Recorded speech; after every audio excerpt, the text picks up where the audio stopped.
وادي الفراخ الفيومي والبط المسكوفي يا جماعه، ما صورتش معاكم، ما صورتهمش من بدري. اهمت انا فصلتهم، بس طبعا سايبه ما بينهم حاجز اهو، الحاجز السلك ده، علشان البط عكاك جدا بيبهدل الدنيا طول الوقت، وخوفنا على الفراخ ان هي تتاثر بده. البط ما شاء الله لا قوه الا بالله اهو زي الفل ما شاء الله. جيت لقيته قالب الحاجات، اللمبه لقيتها واقعه، لقيتهم مظبطين الدنيا.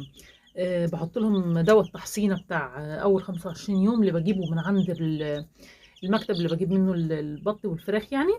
بفضل مستمره عليهم لحد 25 يوم، وبعد كده بسيبهم بقى خلاص، هم هيبقوا كويسين.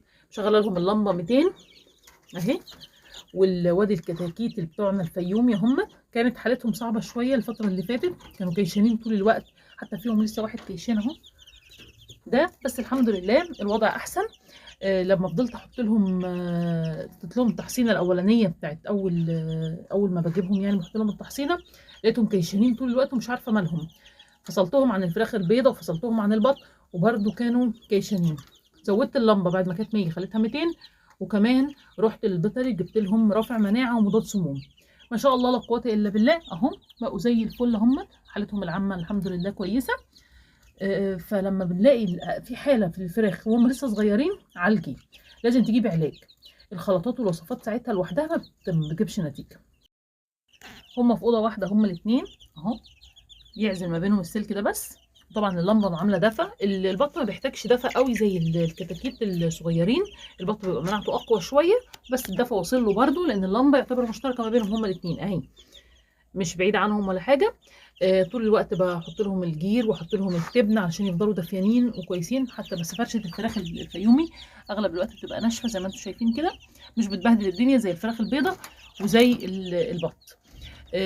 حبيت اقول لك ان انت لما تكوني بتربي حاجات صغيره زي كده، ما تعتمديش على الوصفات بس لوحدها في الاول الا اذا كانت الحاله العامه كويسه.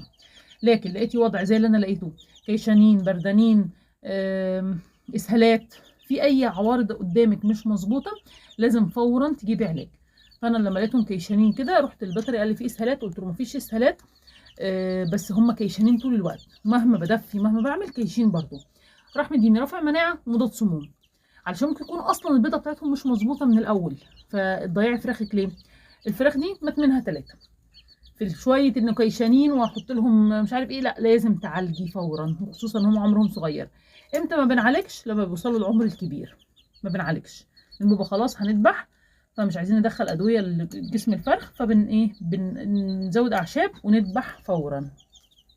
وادي البط ما شاء الله لا قوه الا بالله برضو اهو زي الفل ما شاء الله اللهم بارك.